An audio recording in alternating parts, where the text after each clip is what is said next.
রবিবার দুপুরের মেনু নিয়ে চলে এসেছি। এই প্রথমে দিলাম 1 বাটি ভাত, আর করেছিলাম লাল শাক ভাজা। শাকটা আমরা প্রায় খাই, তো আমাদের খেতে ভালো লাগে, আপনারাও খাবেন। শাক খেলে শরীর ভালো থাকে। যদিও এখন সারের শাক, তো এখন সব কিছুই তো সার দিয়েই হচ্ছে। অরিজিনালি তো এখন খুব পাওয়া খুব যায়, তাই না বলুন? আর সঙ্গে রান্না করেছি মাংস। এই হলো রবিবার দুপুরের আমাদের মেনু। আমরা কিন্তু মাংসে একটু আলু খেতেই ভালোবাসি।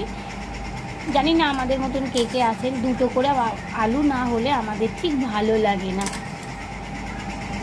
আর আজকে পাতলা ঝোল করতে গিয়ে ঝোলটা মেয়েকে স্নান করাতে গিয়ে, মেয়েকে সাবান মাখাতে গিয়ে আমার ঝোলটা এরকম হয়ে গেছে। তো এই ছিল আজকে রবিবার দুপুরের আমাদের মেনু। সাদা ভাত, শাক ভাজা আর মাংস। টাটা।